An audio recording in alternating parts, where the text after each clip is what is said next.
a lot of Chibits told me, when I started Code Geass, that there is a famous table scene on episode 12 of Code Geass. And when I heard that, I thought it would have a death. Someone getting ripped apart. You know, I expected something gruesome, something very violent. I mean, that's what I expected from a series like Code Geass, because, I mean, it's a rebellion type series. I, however, never expected to see a FAP scene with Nina. The fuck? Did I just see a hentai scene in Code Geass? Okay. I want to say this real quick. I'm going to assume, as a first-time anime-only watcher of Code Geass, that scene with Nina has some importance later on down the road.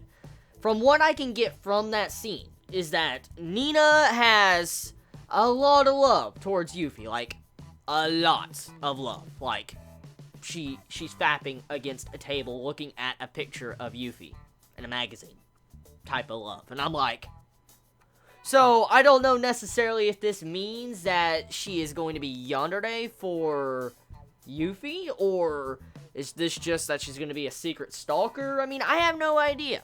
But we'll have to see where that scene goes. From this episode, what it showed, that scene, honestly, from my perspective and my honest opinion, that entire scene was pointless. Just straight up pointless. Now, I'm not gonna say that scene was disturbing, because I've seen a lot worse in manga and anime. I mean, look, okay, Kiss Sis has a lot worse than that. And so, it didn't necessarily disturb me. What really got me was where it took place. Like, I saw a masturbation scene in Code Geass, and I'm like, why? Like, why? Why does Code Geass have a scene like that? I don't understand. It feels so out of place in this episode. Like, you have it to where Shirley's father dies by Lelouch. You have it to where, you know, Lelouch or Zero's trying to get an alliance with Kyoto. And then all these other events going down in this episode with these little mini setups.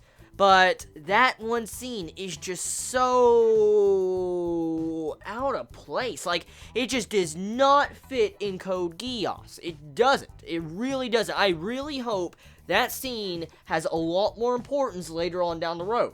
If not, I want to be very disappointed. So anyways, past that Nina FAP scene with the table, that poor table, let's talk about this episode. So, at the end of the episode, Shirley's father is confirmed dead.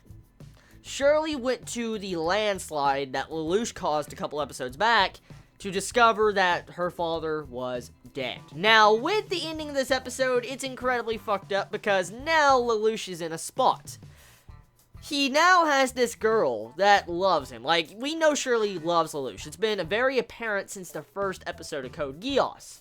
And the thing is, she is still in love with Lelouch, because at the end of the episode, from what I could see, is she kissed Lelouch, and Lelouch kissed her. So, there's some romance building there. But it's not just that.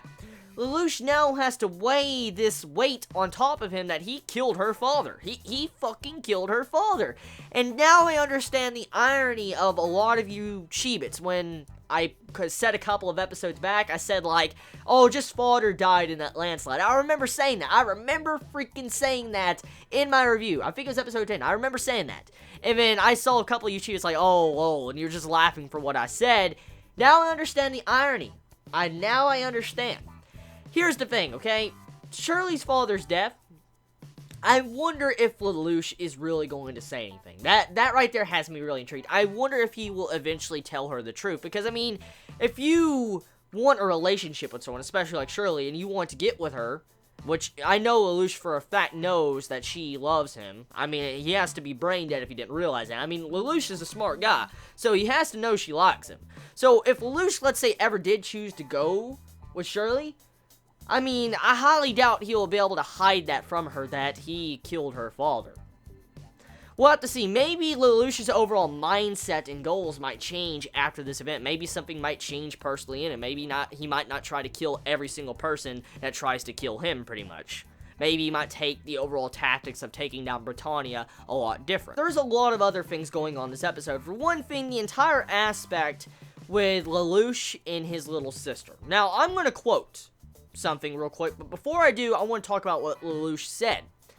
He said to his little sister that he will never change. Like, his little sister mentions, like, oh, it seems like you're very distant. Maybe my body was, reacting to that, and that's why I got sick. That's what, Lelouch's little sister said in this episode. And Lelouch grabs her hand and all that, and he says, like, oh, I will never change. I will never change. You never have to worry. I'll never leave you. And that's what he states to his little sister. And instantly, when I heard that, I had a quote pop in my head. Now, 10 points for anyone I can guess this quote right. Don't make a girl a promise if you know you can't keep it. We know for a fact Lelouch is probably going to change. I am certain Lelouch is going to change. Like, he will change as a character. Because, like I said, this series reminds me a lot of Death Note, and I see a lot of similarities between Lelouch and Light Yagami.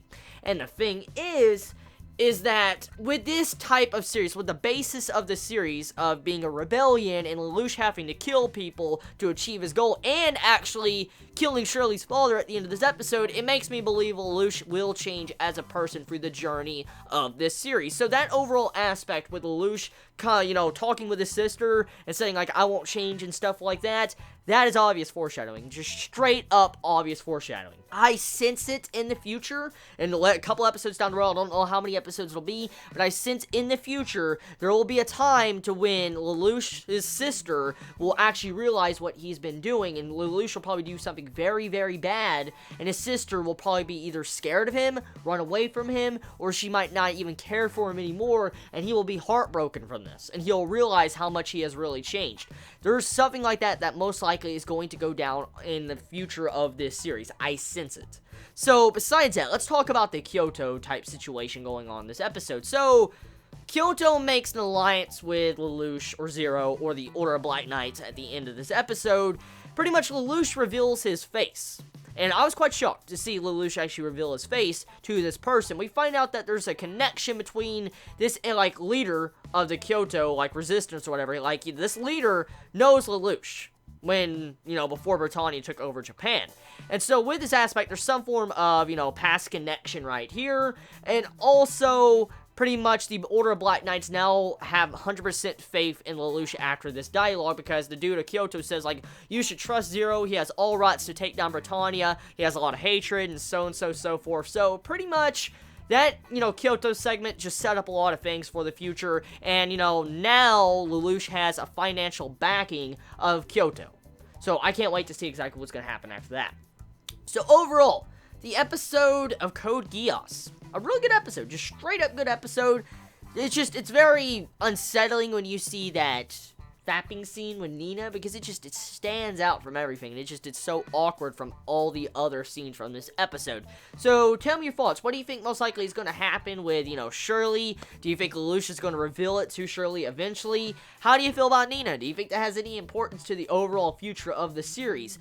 I love you all so much. You have a wonderful day or night wherever you live. Please be safe. Chibi out.